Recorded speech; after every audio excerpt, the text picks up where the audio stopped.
ورحمة الله وبركاته. الحمد لله الذي كفى والصلاة والسلام على رسوله المصطفى. أما بعد فأعوذ بالله من الشيطان الرجيم. بسم الله الرحمن الرحيم. إذا جاء أجلهم لا يستأخرون ساعة ولا يستقدمون.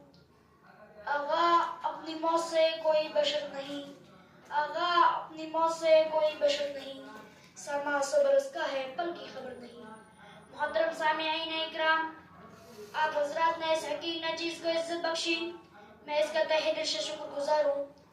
آج کی یہ حاضری ہمارے لیے بڑی سعادت مندی اور خوش نصیبی ہے کہ رضائے الہی کے لیے اس مجلس میں شرکت کر رہے ہیں۔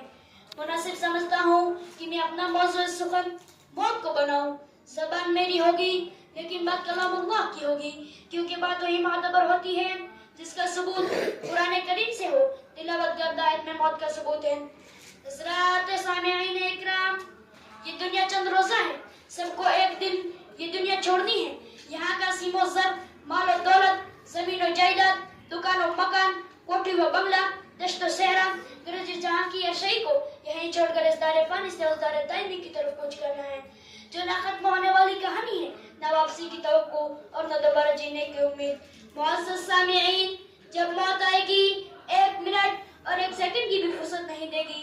ہر ایک کے پاس آئے گی، شہروں کے پاس بھی جائے گی، گداگروں کے محل میں بھی جائے گی، امیروں کو بھی اٹھائے گی، غریبوں کو بھی قبر تک پہنچائے گی، آقاؤں کو ان کی اوقات بتائے گی تو غلاموں کو بھی ٹھکانے لگائے گی، عالموں کو جھنجھوڑے گی تو جاہلوں کو بھی نچوڑے گی۔ الغرض نہ عاقل بچے گا نہ جاہل، نہ مفکر بچے گا نہ مدبر، نہ موحد بچیں گے نہ مشرک، نہ قوی بچیں گے نہ کمزور، نہ سرمایہ دار بچیں گے نہ رشوت خور، نہ شاہزور، نہ کام چور بچیں گے نہ شاہزور، نہ کرایہ دار، نہ دکاندار، نہ انسان بچے گا نہ حیوان، محلوں کے مکی ہو یا جھوپڑوں کے شب گزار، شہروں کے باسی ہو یا جنگلات کے نواسی، دیہات کا باشندہ ہو یا وقت کا تابندہ، ہر گروہ کے لیے موت کا ایک وقت مقرر ہے۔ لا یستاخرون ساعتا ولا یستقدمون، ایک پل کی بھی مہلت نہیں ملے گی۔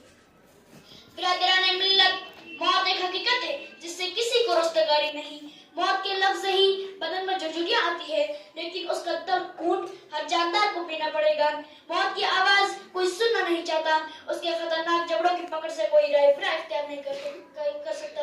موت کے قرب کو کوئی پسند نہیں کرتا، اس کے باوجود یہ ایک کے پاس آئے گی، کبھی دبے پاؤں آئے گی تو بچوں کو یتیم کر کے جائے گی، کبھی علن اعلان آئے گی تو اپنی زوجہ کو بیوہ بنائے گی، ماں بہنوں کو برسوں رلائے گی۔ میرے بھائیوں، موت کا جام پینا ہی پڑے گا۔ بتاؤ، موت کے خوفناک پنجوں سے کون زور آزمائی کرے گا؟ موت کے سامنے کسی کی زور و زبردستی نہیں چل سکتی، خواہ اس کو چاہے نہ چاہے کوئی ہستی۔ یاد رکھو، یہ وقت پر آ کر رہے گی، تمہارے اس توانا جسم کو لاش بنائے گی، پوشیدہ اور ظاہر کو جاننے والی ذات کے سامنے پہنچائے گی، پھر وہ ذات تمہارا کیا سب نامہ اعمال بتائے گی۔ شر کا کوئی ذرہ بھی ہے تو وہ بھی سامنے آئے گا، خیر کا کوئی دانہ بھی ہے تو وہ بھی بتائے گا، سب راز کھل جائے گا۔ یاد رکھو، کچھ بھی نہیں چھپا پائے گا۔ اے بھائی، اس موت کے خوفناک پنجوں میں جکڑے جانے سے قبل آنے والے اس گھر کی تیاری کرو، اس کے حکموں کے مطابق اپنی پیشانی کو خم کرو، قرآن کی تلاوت کر کے قرب خداوندی کے حصول کے اسباب تلاش کرو، اس کو ناراض کرنے والے اعمال سے اجتناب کرو۔ وَلَا تَمُوتُنَّ إِلَّا وَأَنْتُمْ مُسْلِمُونَ، قرآن صاف کہتا ہے، طریقہ اسلام کے علاوہ کوئی طریقہ کامیابی میں نہیں دلا سکتا، کوئی امن کارگر نہیں ہو سکتا۔ اسلام دین فطرت ہے جو سیدھی راہ چلنے کا حکم دیتا ہے، غلط راہوں کے اختیار کرنے سے روکتا ہے۔ عقیدہ توحید کے ہتھیار سے آراستہ ہو کر جائیں گے، فرشتے جنت سے تمہارے استقبال کو تشریف لائیں گے، جنت کی ملبوسات میں سجا کر تمہاری روحوں کو پیش کریں گے، فرشتے تمہاری زندگیوں پر رشک کریں گے۔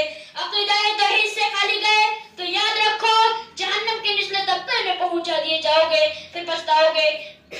اس وقت کا پچھتانا کچھ کام نہیں دے گا، وہی اپنے کیے کی سزا پائے گا۔ وآخر دعوانا ان الحمدللہ رب العالمین۔